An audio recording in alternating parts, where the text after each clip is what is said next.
الحمد لله وكفى وسلام على عباده الذين اصطفى أما بعد فأعوذ بالله من الشيطان الرجيم بسم الله الرحمن الرحيم قل إن كنتم تحبون الله فاتبعوني يحببكم الله ويغفر لكم ذنوبكم والله غفور رحيم صدق الله العظيم وقال رسول الله صلى الله عليه وسلم لا يؤمن أحدكم حتى يكون هواه تبعا لما جئت به أو كما قال رسول الله صلى الله عليه وسلم رواه البخاري في الصحيح۔ میرے محترم دوستو، شوال کا مہینہ ہے۔ میں پچھلے سال سے ہی یہ سوچ رہا تھا کہ میں آپ کو غزوہ احد کے بارے میں عرض کروں، تو آج میرا پروگرام تو یہ تھا کہ غزوہ احد کے متعلق عرض کروں، لیکن پھر مجھے خیال آیا کہ جب تک غزوہ بدر معلوم نہیں ہوگا اس وقت تک غزوہ احد صحیح سمجھا نہیں جائے گا، کیونکہ غزوہ احد کا تعلق غزوہ بدر کے ساتھ ہے۔ تو آج میں بدر عرض کرتا ہوں انشاءاللہ، پھر انشاءاللہ احد عرض کریں گے۔ حضور صلی اللہ علیہ وسلم کی زندگی کے جتنے پہلو ہیں سراپا ہمارے لیے مشعل راہ ہیں، سارے کے سارے پہلو ہمیں دینی زندگی سکھانے والے ہیں، دنیاوی زندگی سکھانے والے ہیں۔ آپ کی جنگ کرنے کا مطلب یہ نہیں ہے کہ اگر ہم نے آپ کا غزوہ سنا تو صرف ہمیں جنگ کے دوران آپ کی رہنمائی ملے گی، باقی زندگی میں آپ کی جنگ والے قصے کا کیا تعلق ہے، ایسا نہیں ہے۔ اگرچہ واقعہ میں آپ کو آپ کے غزوے اور جنگ کا سناؤں گا، جہاں اس جنگ سے ہمیں جنگ کے دوران رہنمائی ملے گی، وہاں جو اصل میرا موضوع ہے، ہمیں اپنی اس روزمرہ کی زندگی میں بھی آپ کی اس زندگی سے زندگی سیکھنے کا طریقہ آئے گا کہ میرے نبی کا ایک ایک پہلو وہ امت کو راہیں دکھلانے والا ہے۔ ہم نبی کے کسی ایک پہلو سے بھی مستغنی اور بے نیاز نہیں ہیں۔ غزوہ بدر، کوئی مسلمان ایسا نہیں جو اس سے ناواقف ہو، ہر ایک نے اس غزوے کا نام سن رکھا ہے۔ حضور صلی اللہ علیہ وسلم جب مکہ سے ہجرت کر کے مدینہ تشریف لے آئے تو مشرکین مکہ نے پیچھے سے آپ کے ساتھ جنگی اعلان جاری رکھا۔ وہ ایک علیحدہ عنوان ہو جائے گا، لیکن بہرحال مستقل یہ ایک مضمون ہے جس میں علماء نے تفصیل سے لکھا ہے۔ ابو داؤد کی ایک حدیث بھی ہے اس میں، کہ جس سے یہ معلوم ہوتا ہے کہ مشرکین مکہ کی طرف سے حضور کے ساتھ اعلان جنگ چل رہا تھا، گو اب مدینہ آ گئے تھے، مکہ چھوڑ کر آ گئے تھے۔ اسی ضمن میں چونکہ جانبین سے اعلان جنگ تھا، مشرکین کا ایک لشکر ابو سفیان کی قیادت میں، تجارتی لشکر ابو سفیان کی قیادت میں، وہ مکہ سے شام جا رہا تھا تجارت کے لیے، اور یہ بہت بڑا لشکر تھا۔ اس سے پہلے یہ ہو چکا تھا کہ مسلمانوں کے کچھ جانور چر رہے تھے مدینہ سے باہر، چونکہ اعلان جنگ تو جانبین سے ہوا پڑا تھا، تو مکہ کے لوگ آئے اور مسلمانوں کے وہ جانور چھین کر لے گئے۔ تو انہوں نے آپ کے ساتھ پہلے سے یہ کر رکھا تھا کہ جہاں موقع ملے گا لڑیں گے، امن کی فضا نہیں تھی۔ یہ بات وضاحت کرنا اس لیے ضروری ہے کہ بہت سارے مستشرقین نے اسلام کے غزوہ بدر پر اس پہلو سے اعتراض کیا ہے کہ حضور علیہ السلام نے ابو سفیان کے تجارتی لشکر پر کیوں حملہ کیا ہے، وہ کون سا جنگ لڑنے آئے تھے؟ ایک پرامن تجارتی قافلہ جا رہا تھا، حضور نے حملہ کر دیا۔ یہ ایسی بات نہیں ہے کہ پرامن فضا تھی جانبین سے یہ ہو چکا تھا کہ ہماری لڑائی ہے۔ اسی وجہ سے میں نے عرض کیا کہ مسلمانوں کے کچھ جانور مدینہ سے، یہ غزوہ بدر سے پہلے کا واقعہ ہے، مسلمانوں کے جانور مدینہ سے باہر چر رہے ہیں، کافروں کے لوگ آئے، موقع ملا چھین کر لے گئے، حملہ کیا ان لوگوں پر اور جانور لوٹ کر لے گئے۔ تو جانبین کو جہاں موقع ملتا تھا وہ ان کی جنگ تھی۔ اسی دوران آپ کو اطلاع ملی ہے کہ ابو سفیان ایک بہت بڑا تجارتی لشکر مکہ سے شام کی طرف لے کے جا رہا، وہ لشکر لے کر نکل گیا۔ واپسی پر وہ لشکر آ رہا تھا پھر مکہ کی طرف ابو سفیان کا۔ اللہ کے نبی صلی اللہ علیہ وسلم کو علم تھا کہ یہ جو تجارتی لشکر آ رہا ہے ان کے پاس اتنا زیادہ ساز و سامان ہے کہ اگر یہ لشکر محفوظ واپس مکہ پہنچ گیا تو مکہ والوں کو اتنی قوت حاصل ہو جائے گی مالی طور پر کہ یہ جب چاہیں گے مدینے کی اینٹ سے اینٹ بجا دیں گے۔ ان کے لشکر کو یوں یہاں سے گزرنے دینا گویا کہ ان کو جنگی قوت اپنے ہاتھوں فراہم کرنا ہے کہ جتنا مضبوط ہونا ہے ہمارے خلاف ہو لو۔ یہ تو مسلمانوں کی بزدلی کی علامت ہے۔ تو اللہ کے نبی نے دو آدمی بھیجے، طلحہ بن عبید اللہ اور سعید بن زید، کہ جو لشکر ابو سفیان کا شام سے، ملک شام سے واپس مکہ آنا ہے اس کی حال احوال کی پڑتال کرو۔ یہ دو گئے اور بدر کے قریب پہنچے۔ وہاں جا کر ان کو اطلاع ہوئی کہ یہاں ابو سفیان کا لشکر اب قریب ہے ادھر آنے کے۔ انہوں نے جلدی سے وہاں سے واپس مدینہ طیبہ کا رخ کیا اور حضور علیہ السلام کو آ کر بتایا کہ ان کا لشکر اسی رخ پہ آ رہا ہے اور قریب ہے پہنچنے کے۔ یہ آپ کی جاسوسی تھی، CID تھی۔ جیسے پہنچے انہوں نے بتایا بھی سی کہ وہ لشکر کو اتنا بڑا نہیں ہے، اس کے اوپر جو لوگ موجود ہیں وہ کچھ 40 آدمی ہیں اس لشکر کی حفاظت کے لیے، چونکہ تجارتی لشکر تھا۔ اور لشکر کتنا مضبوط تھا مالی لحاظ سے، 50,000 دینار کی مالیت کا سامان، ہمارے زمانے میں 262 کلو سونا، یعنی 250 کلو سے زائد سونا، 250 کلو سے زائد سونے کے بقدر وہ اپنا مالی سامان لے کر مکہ کو جا رہے تھے، جس مال سے انہوں نے پھر مسلمانوں پہ حملے کرنے تھے۔ اللہ کے نبی نے مدینہ میں اعلان کر دیا لشکر روکنا ہے چلو، تو اس میں کچھ لوگ ساتھ ہو گئے۔ باقاعدہ کوئی جنگ کا پروگرام ہی نہیں تھا کہ ایک لشکر ہے 40 آدمی اس کے اوپر متعین ہے اس لشکر کی حفاظت کے لیے، ہمارے 250-300 آدمی بھی ہو جائیں تو ان 40 کے لیے کافی ہے۔ یہاں سے صحابہ میں سے 300 سے کچھ اوپر آدمی طے ہوئے، تیار ہوئے۔ بعض روایت میں 313 ہے، بعض میں 314 ہے، بعض روایت میں 317 ہے، لیکن مشہور روایت یہ ہے کہ 313 آدمی تھے جو آپ کے ساتھ تیار ہو گئے لشکر کو روکنے کے لیے۔ کوئی جنگی ساز و سامان بھی خاطر خواہ ساتھ نہیں لیا، چند گھوڑے چند اونٹ تھے، 2 گھوڑے تھے صرف، بس اس سے زیادہ گھوڑے نہیں تھے۔ اونٹوں کے علاوہ کوئی چیز مسلمانوں کے پاس ایسی نہیں تھی جو 1 درجن کو پہنچتی ہو۔ زرہیں تھوڑی سی، گھوڑے تو تھے ہی 2، اونٹ صرف 70 تھے۔ یہ 313 آدمی روانہ ہو گئے ان کی طرف۔ جب یہ وہاں روانہ ہوتے ہیں اور ادھر سے ابو سفیان، اس کو پورا اندازہ تھا کہ چونکہ ہم مسلمانوں کے خلاف جا بجا لڑ رہے ہیں، ایسا نہ ہو کہ مسلمان بھی ہمارے اوپر حملہ کریں۔ گو ابو سفیان کافر تھا لیکن سمجھداری تو کہیں نہیں گئی تھی، تو اس نے پہلے ہی اگلے حالات کا پتہ لگا رہا تھا کہ میرے سے اگلے سٹاپ، اگلے کنویں، اگلے مقام، اگلی بستی میں کیا حالات ہیں، ہمارے خلاف کوئی لشکر تو نہیں آ رہا۔ جب وہ بدر کے قریب پہنچا تو اس نے لشکر کو ذرا پیچھے رکھا، خود اکیلے چلا گیا بدر کی بستی میں انجان بن کر۔ وہاں جا کر اس کو ایک بوڑھا بابا ملا، تو اس نے بوڑھے بابے سے پوچھا یہاں کوئی غیر معمولی بات تو نہیں ہوئی، روٹین کا معاملہ چل رہا ہے؟ اس نے کہا روٹین کا چل رہا ہے، بس یہ 2 لوگ آئے تھے، اونٹ پر سوار تھے، یہاں بیٹھے، انہوں نے کنویں سے مشکیزوں میں پانی ڈالا اور پھر یہاں کچھ دیکھ کر واپس چلے گئے، اور تو کوئی خاص نہیں ہے۔ ابو سفیان اس کی بات سن کر نہ واپس آ گیا۔ جہاں اس نے کہا تھا نا کہ انہوں نے اونٹ بٹھائے ہیں، وہ سیدھا وہیں گیا ابو سفیان، وہاں جا کر مینگنی اٹھائی اونٹ کی اور اس کو توڑا تو اس میں سے کھجور کی گٹھلی نکلی۔ اس نے کھجور کی گٹھلی کو ایسے چک کیا اور کہنے لگا یہ یثرب کی خوراک ہے، یہ گٹھلی یثرب مدینہ کی ہے، یہ اونٹ وہیں سے آئے ہیں، یہ گٹھلی جس کھجور کی ہوتی ہے وہ کھجور مدینہ میں پیداوار ہے، اس کی اور کہیں نہیں ہے۔ آپ ان کی ذہانت دیکھیں۔ وہیں سے وہ واپس دوڑا اور اس نے اپنے لشکر کو کہا کہ ایک دم یہاں سے نکلو، بدر کی بستی سے نہیں گزرنا۔ یہ وہاں یہ کر رہے تھے اور ادھر سے اللہ کے نبی پیچھے سے لشکر لے کر آ رہے ہیں، 313 آدمی۔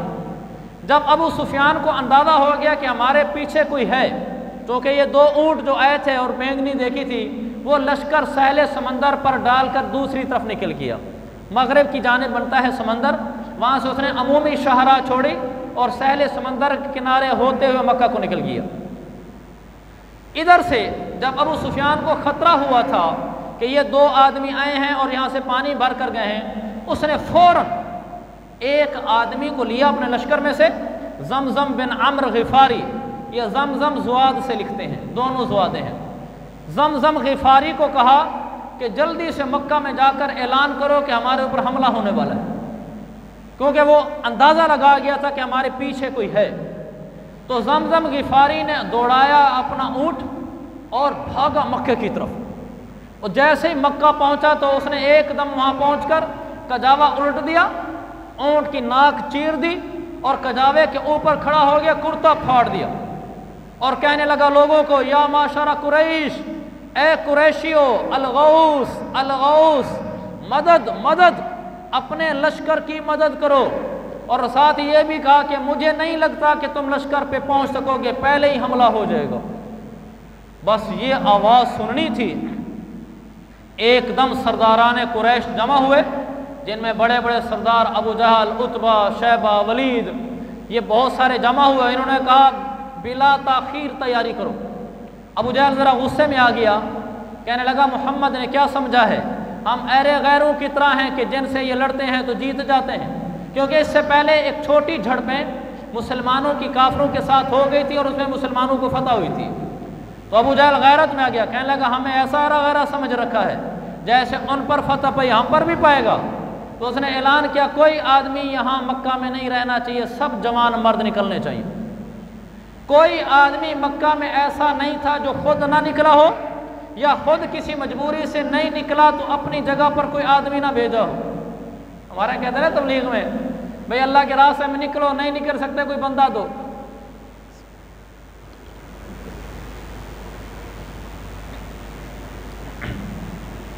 تو خود نکل رہے تھے لوگ یا اپنی جگہ پر کوئی بندہ دے رہے تھے تاکہ ہمیں فتح حاصل ہو۔ وہاں سے ایک دم انہوں نے لوگوں کو اکٹھا کیا، قریب قبائل تھے، ان میں اعلان کرایا کہ جو ہمارے حلیف ہیں، حلیف کہتے ہوتے تھے جنہوں نے دوستی کا عہد و پیمان کیا ہوتا تھا، جو ہمارے حلیف ہیں وہ بھی ہمارا ساتھ دیں۔ 1300 آدمی تیار ہو گئے اور وہ ایک دم وہاں سے بڑی تعداد کے ساتھ، جن کے پاس 100 اونٹ، 600 زرہیں تھیں اور دوسرے اونٹ علیحدہ تھے جو انہوں نے ذبح کرنے کے لیے ساتھ رکھے ہوئے تھے، یہ صرف سواری کے لیے تھے۔ ابو جہل نکلا وہاں سے، ابھی ابو جہل راستے میں پہنچا تھا کہ اس کو اطلاع ملی، یہ پہنچا تھا مکہ سے باہر نکلیں تو پہلے عسفان آتا ہے، عسفان سے آگے نکلیں قدید آتا ہے، قدید سے آگے نکلیں جحفہ آتا ہے۔ یہ جحفہ پر پہنچا تھا کہ اسے اطلاع ملی کہ وہاں پر مسلمانوں کے لشکر نے جو حملہ کرنا تھا وہ لشکر اب حملہ کرنے کے لیے نہیں آ سکتا، اس لیے کہ ابو سفیان کامیاب ہو کر نکلا ہے۔ کیونکہ ابو سفیان جیسے ہی پار نکلا وہاں بدر سے اور ساحل سمندر کے کنارے محفوظ ہو گیا، اس نے فوراً دوسرا قاصد پیچھے بھیجا کہ جاؤ ان کو بتاؤ کہ ہم محفوظ ہیں، اب ہم اس طرف نہیں گئے جہاں ہمیں خطرہ تھا۔ تو جب یہ پیغام ملا ابو جہل کو تو لشکر وہاں سارا رک گیا۔ اب ان سوچنے لگے کہ آگے جائیں یا پیچھے جائیں۔ تو ان میں ایک سردار تھے اخنس بن شریق، یہ قبیلہ بنو زہرہ کے تھے، یہ بھی مشرکین مکہ کا ساتھ دے رہے تھے۔ 300 آدمی یہ اپنے قبیلے کے ساتھ لائے تھے تاکہ ان ابو جہل وغیرہ کا ساتھ دیا جائے۔ جب ان کو پتہ چلا کہ لشکر محفوظ بچ گیا ہے، اب کیا ضرورت ہے جنگ کی، تو وہ اخنس کہنے لگا ابو جہل سے، میں تو نہیں چاہتا تمہارے ساتھ، اب تو جنگ کی ضرورت ہی نہیں رہی۔ اس نے اپنا پورا قبیلہ بنو زہرہ کو اپنے ساتھ لیا اور 300 آدمی کو ساتھ لے کر واپس آ گیا، پیچھے 1000 بچ گیا۔ ان 1000 میں سے پھر بنو ہاشم نے کہا کہ ہم بھی نہیں لڑنے جاتے، تو ابو جہل سیدھا ہو گیا، اس نے کہا اب کسی کو نہیں جانے دوں، ہمارے ساتھ چلو یا پھر ہمیشہ کے لیے رسی کاٹو۔ تو وہ پھر ٹھہر گئے، یہ 1000 آدمی روانہ ہو گیا بدر کی طرف، چونکہ اس نے کہا تھا کہ بدر کے قریب مسلمانوں نے آنا ہے۔ وہاں سے وہ بدر کی طرف جب چلا اور ادھر سے اللہ کے نبی چل رہے تھے، آپ کو اطلاع ملی کہ وہ جو لشکر جس کی خاطر ہم جا رہے تھے وہ ہمارے ہاتھوں سے نکل گیا ہے۔ آپ کی آگے CID چل رہی تھی، اس نے آ کر اطلاع دی کہ لشکر ہاتھ سے نکل گیا ہے۔ اب یہ بھی آپ کو اطلاع دی گئی کہ ابو جہل ایک بہت بڑا لشکر لے کر جنگ کے لیے آ رہا ہے۔ اب آپ کے سامنے 2 راستے تھے، یا تو آپ پیچھے ہٹ جاتے کہ بھی 1000 سے کون لڑے 313 کو ساتھ لے کر، اور دوسرا یہ تھا کہ آپ ٹکرا جاتے۔ اگر آپ واپس آتے تو یہ اسلام کا نقصان تھا۔ اسلام کا نقصان اس طرح تھا کہ ابو جہل نے آنا تھا اس نے میدان بدر میں رنگ رلیاں منانی تھیں، اس نے وہاں اعلان کیا تھا کہ اب ہم جائیں گے بدر میں، ہم وہاں 3 دن ٹھہریں گے، ہم کھانے پکائیں گے، شرابیں پئیں گے، باندیاں ہمارے آگے گانے گائیں گی، 3 دن ہم وہاں دیگیں چڑھائیں گے، لوگوں کو پتہ چل جائے گا کہ قریش کی ٹکر کا کوئی نہیں ہے، کہ مسلمان تو ہمارے مقابلے میں نہیں آ سکتے۔ اور ادھر وہ یہ اعلان کر چکا تھا، اللہ کے نبی نے دیکھا کہ اگر آج واپسی کرتے ہیں ہم تو اس قریش کی طاقت کا سکہ مسلمان لوگوں کے دلوں پہ بیٹھ جائے گا، اور ہماری بات ایک بے روح بن جائے گی، اسلامی دعوت کے ڈھانچے سے روح نکل جائے گی، لوگ کہیں گے بس باتونی لوگ ہیں، جب کہیں بہادری کا وقت آتا ہے تو پیچھے ہٹ جاتے ہیں۔ میرے نبی نے فرمایا کہ اب جائیں گے۔ یہ پہلے میں کئی دفعہ عرض کر چکا ہوں، ہمارا نبی بہادر تھا، بزدل نہیں تھا۔ مجھے رب ذوالجلال کی قسم، میں اس لیے صرف نہیں کہہ رہا کہ میں ایک مسلمان ہوں، میں تاریخ پڑھ کر کہہ رہا ہوں، ہمارا نبی حقیقی معنوں میں بہادر ترین انسان تھا، اور اس کے کئی واقعات میں آپ کو پیش کر سکتا ہوں۔ میرے نبی نے ہر جگہ سینہ دکھلایا ہے بہادری والا، آپ عام لوگوں جیسے نہیں تھے، نبی تھے، نبی بہادر تھے، بہادر۔ تو آپ نے بہادری کے طور پر کہا کہ ہم لڑیں گے، ہم نہیں جاتے پیچھے، چلو آگے، تاکہ لوگ یہ نہ کہیں کہ مسلمان ڈر کے بھاگ جاتے ہیں۔ اب جنگ کا موقع، پہلے تھا قافلے سے مال چھیننا، اور اب تھا جنگ لڑنا، 313 کا 1000 سے ٹکر لینا۔ لیکن یہاں 313 کی نوعیت تھوڑی مختلف تھی، وہ یہ تھی کہ ان میں صرف اور صرف 82 مہاجرین تھے، باقی سارے انصار تھے، 82 یا 83 دو روایتیں، باقی پیچھے 270 بچتے ہیں، 170 وہ سارے 230 بچیں گے، 230 کے 230 یہ سب کے سب انصار تھے۔ ان میں سے کچھ قبیلہ اوس کے تھے، کچھ قبیلہ خزرج کے تھے۔ اللہ کے نبی نے دیکھا یہ لوگ تو میرے ساتھ چلے تھے لشکر پر حملے کے لیے، تجارتی لشکر پر، اب تو جنگ کا وقت آ گیا ہے، نہ جانے یہ ساتھ جائیں گے کہ نہیں جائیں گے۔ دوسرا جو بڑا مرکزی نقطہ تھا وہ یہ تھا، اللہ کے نبی نے جب بیعت عقبہ کی تھی مینا میں، پتہ نہیں مقدر میں نہیں ہوگا، میرے دل میں تھا کہ میں آپ کو پوری سیرت اپنے نبی کی بیان کروں شروع سے۔ ایک دفعہ میں نے اٹھائی بھی تھی ربیع الاول میں، آپ کی پیدائش سے میں نے اٹھائی تھی، اور آپ کی عمر تقریباً کوئی 15-16 سال یا 20 سال ہو گئی تھی، وہاں تک میں پہنچا تھا۔ پھر اس کے بعد درمیان میں کچھ اور عنوانات آ گئے جو موسم کے عنوانات ہوتے ہیں، مثلا شعبان آ گیا، کوئی اور چیز آ گئی، پھر وہاں سے میں رمضان میں میرا ناغہ ہو گیا، وہ رہ گیا، ورنہ میری چاہت ہے کہ میں آپ کو ایک دفعہ سارا سناؤں۔ وہ یہ ہے کہ اللہ کے نبی جب مکہ میں رہتے تھے، مدینہ ہجرت کرنے سے پہلے آپ نے وہاں مینا کے قریب ایک گھاٹی تھی، وہاں پر آپ کے ہاتھ پر مدینہ کے 70 سے زائد آدمیوں نے ہاتھ پر ہاتھ رکھ کر بیعت کی تھی کہ آپ مدینہ آ جائیں، ہم آپ کا ساتھ دیں گے۔ اس بنیاد پر اللہ کے نبی نے مکہ کو چھوڑ کر مدینہ کی راہ اختیار کی تھی، ہجرت کر گئے تھے۔ اس معاہدے میں یہ شامل تھا، انہوں نے کہا تھا آپ آئیں، ہم آپ کی حفاظت کریں گے، مدینہ میں آپ پر کوئی ہاتھ نہیں اٹھا سکے گا۔ اس معاہدے میں یہ نہیں تھا کہ اگر ہم مدینے سے باہر نکل کر لڑیں گے تو ہم آپ کا ساتھ دیں گے، یہ نہیں تھا۔ شک یہ تھی کہ آپ ہمارے ساتھ ہیں، ہمارے پاس ہیں، مدینہ میں ہم آپ کو سیکورٹی، حفاظت، نصرت فراہم کریں گے، مدینہ میں کوئی آپ پر ہاتھ نہیں اٹھائے گا جیسے مکہ میں لوگ آپ کو تکلیف پہنچاتے ہیں۔ آپ نے دیکھا کہ اسلام پھیلانے کی بڑی کھلی جگہ ہے، تو پھر آپ نے صحابہ کو حکم دیا تھا کہ یثرب کی طرف ہجرت کر کے چلو۔ اس بنیاد پر آپ مکہ سے مدینہ آئے تھے۔ اب دیکھیں، اب مدینہ کے 230 آدمی جو انصار ہیں، یہ آپ کے ساتھ مدینہ سے باہر نکل کر لڑنے جا رہے ہیں، معاہدے کی روح سے ان پر لازم نہیں تھا، اور میرے نبی جیسا کوئی معاہدے کا پاسدار ہی نہیں تھا۔ آپ جو بات کرتے تھے وہ تو آج کا پکا مسلمان اپنی زبان سے نہیں پھرتا، تو میرے نبی کی پھر کیا بات ہوگی۔ تو آپ نے پیش قدمی سے پہلے صحابہ کو بٹھایا، سارے 313 کو آپ نے سب کو بٹھایا اور ان سے مشورہ لیا، کہا بتاؤ کیا کرنا ہے، جنگ لڑنی ہے یا واپس جانا ہے۔ میرے نبی کا عزم لڑنے کا تھا، لیکن انصار کی رائے کے لیے بغیر اپنے ہی جانا چاہتے تھے۔ تو صحابہ تو پھر صحابہ تھے، ایک دم حضرت ابوبکر صدیق کھڑے ہوئے، قام فقال و احسن، بڑی خوب گفتگو کی کہ یا رسول اللہ حکم کریں، بیٹھ گئے۔ پھر آپ نے فرمایا اور مشورہ دو،